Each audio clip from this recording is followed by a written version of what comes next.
Hi, I'm Pete from Jamie's Food Team, and today I'm going to show you how to cut fruit and vegetables into matchsticks. Now, I've got my board set up here, cloth under it as usual, stop it moving about. I've got a cook's knife, which is nice and sharp. Perhaps a little bigger than you might think you'd need, but I'll show you why later on. The first thing I'm going to do is an apple. So here's my apple.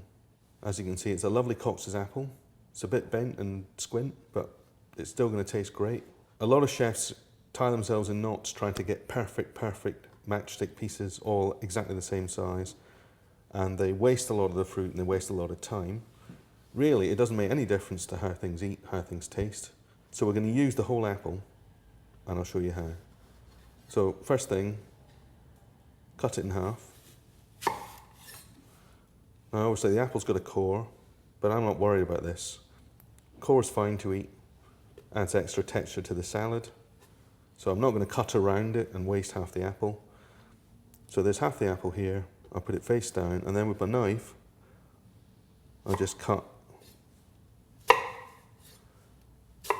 slices of apple down like that onto the board. Now make them as thick or as thin as you like.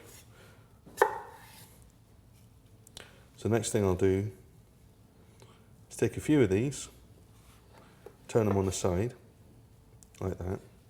See, I'll get the knife, make them all nice and even, and then just cut down again.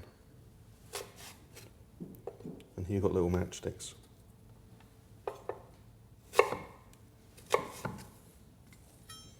Right, as you can see, they're not perfect matchsticks, they're not even matchsticks, but that doesn't really matter. If you want to practice all day and all night so you can get them perfectly, then go right ahead. But for the purposes of this salad, it looks nice, it'll eat nice, it'll work perfectly well. So I'll just cut the rest here, another few bits. Now when you're holding the apple slices with your hand, tuck your fingers in a bit, so your nails aren't going out, so you don't want to be cutting your nails. Tuck your fingers in, and then you can always touch the knife, the flat of the knife, against the edge of your fingers there, so you know it's in the right place. And then just cut straight down. Helps if your knife is sharp, because if it's not sharp, you end up having to press, and that's when things start skidding about, and that's when fingers get cut. So sharp knife, be very careful with your fingers. Just cut cleanly, quickly down.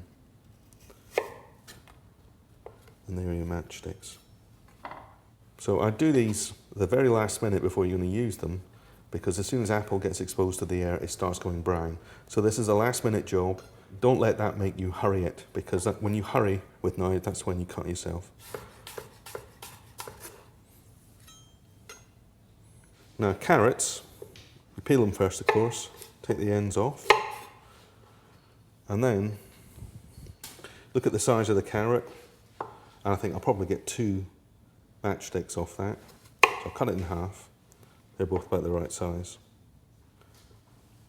And then turn the carrot on its side, and just cut one little slice off the edge, so that when you turn it over it's steady, and it doesn't rock so much. Okay, so just like the apple, fingers in, sharp knife, thin slices.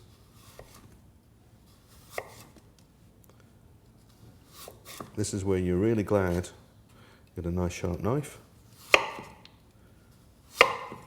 Practice makes perfect with this. Doesn't matter if not all of them go straight through. They'll still eat fine. There you go.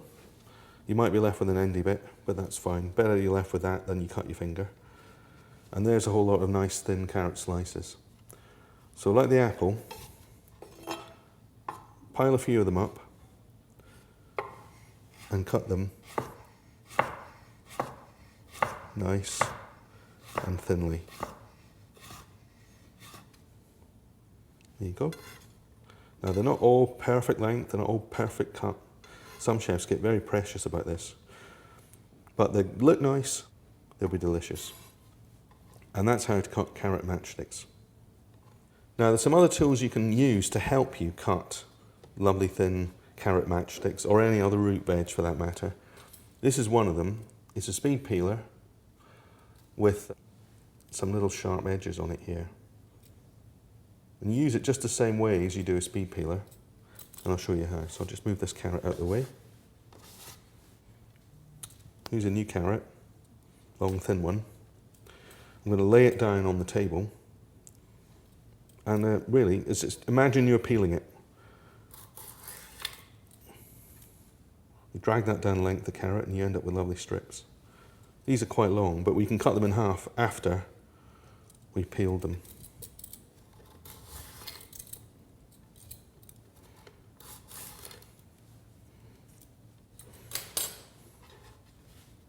Now you can either leave your carrot bits like that, look quite nice in a salad, or you can cut them in half if you want more matchstick size. But nice and easy. And that's how you cut fruit and veg into matchsticks.